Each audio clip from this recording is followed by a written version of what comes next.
Hi നമസ്കാരം, ഞാൻ Sayyid Theerthankara. Signal ബുക്സിൻ്റെ പുസ്തക പരിചയത്തിൽ ഞാനിന്ന് പരിചയപ്പെടുന്ന പുസ്തകം ജോസഫ് അന്നക്കുട്ടി ജോസിൻ്റെ 1,00,000-ലധികം കോപ്പികൾ വിറ്റഴിഞ്ഞ ദൈവത്തിൻ്റെ ചാരന്മാർ എന്ന പുസ്തകമാണ്.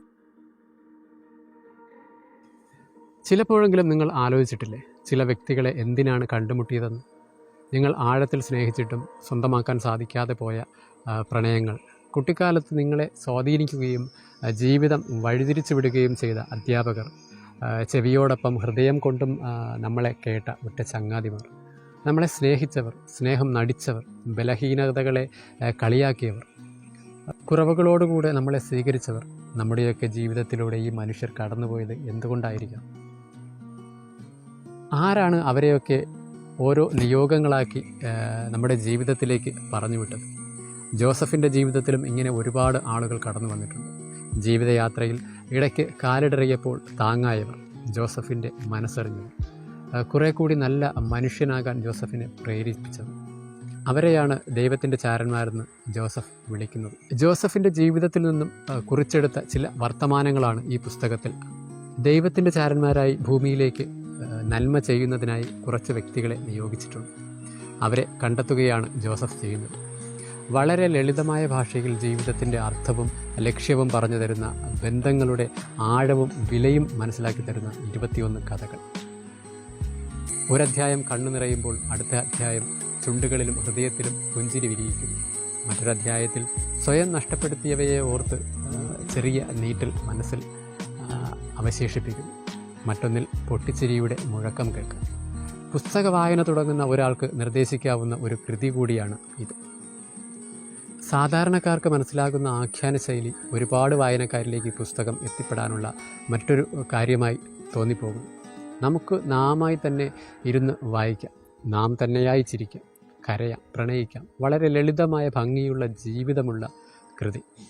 അവസാന അധ്യായവും വായിച്ചു തീരുമ്പോൾ ഒരു സാധാരണ ചെറുപ്പക്കാരനിലേക്ക് നിങ്ങൾ കളം മാറി ചവിട്ടിയിട്ടുണ്ടാകുമെന്നുറപ്പാണ്. ആമുഖത്തിൽ പറയുന്നത് പോലെ ഇതൊരു സാഹിത്യ സംഭാവനയൊന്നുമല്ല.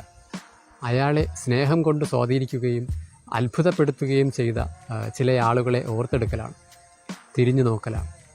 നമുക്കും അയാളോടൊപ്പം കണ്ണു നിറയും, ചിരിയടക്കാൻ പാടുപെടും. ചിലപ്പോൾ ഒരു മൗനം അവശേഷിക്കും, ചിലപ്പോൾ അയാളോട് പരിഭവിക്കും. ദൃക്ക തകരാറിലായ കുട്ടിക്ക് മറുത്തൊന്നും ചിന്തിക്കാതെ ജീവൻ്റെ പാതി വെച്ച് നീട്ടിയ സെക്യൂരിറ്റി സുനിലേട്ടനെയും, കൂടെ നിൽക്കേണ്ടവർ തന്നെ പിച്ചിച്ചേന്തിയ പെൺകുട്ടിക്ക് വിശ്വാസത്തിൻ്റെ പാഠങ്ങൾ പകർന്നു നൽകിയ മാതാവിനെയും ജോപ്പൻ പരിചയപ്പെടുത്തുന്ന രീതി ഹൃദ്യമാണ്. എൽസി ടീച്ചറുടെ പ്രിയപ്പെട്ട വിദ്യാർത്ഥി, ശപിക്കാതെ തൻ്റെ ജീവിതത്തിൽ നിന്നും ഇറങ്ങിപ്പോയ 2 പെൺകുട്ടികൾ, വിളിക്കുമ്പോഴേക്കും ഓടിയെത്തുന്ന പ്രിയ സുഹൃത്തുക്കൾ, സ്വന്തം അനിയനെ പോലെ ജോപ്പനെ കണ്ട ദീപുചേട്ടൻ. ഇവരെല്ലാം ജോപ്പൻ്റെ ജീവിതത്തിലെ നന്മയുടെ ഉറവിടമായി ഈ പുസ്തകത്തിൽ നിറഞ്ഞു നിൽക്കുന്നു. ഇത് വായിച്ചു കഴിയുമ്പോൾ ചിലപ്പോൾ നമുക്ക് നമ്മളോട് തന്നെ വെറുപ്പ് തോന്നിയേക്കാം. നമ്മിലൂടെ പോകുന്ന ചില യാഥാർത്ഥ്യങ്ങൾ ഹൃദയത്തിൻ്റെ അടിത്തട്ടിൽ നിന്നും തികട്ടി വന്നതുകൊണ്ടാകും അത്. നമ്മുടെ ജീവിതത്തിലുമുണ്ട് നമ്മെ മനുഷ്യനാകാൻ പ്രേരിപ്പിച്ചവർ. വാക്കുകളിലൂടെ, പ്രവൃത്തികളിലൂടെ, ജീവിത മാതൃകകളിലൂടെ നമ്മെ നല്ല വ്യക്തിയാക്കാൻ പല മനുഷ്യരെയും ദൈവം ഭൂമിയിലേക്ക് അയച്ചിട്ടുണ്ട്.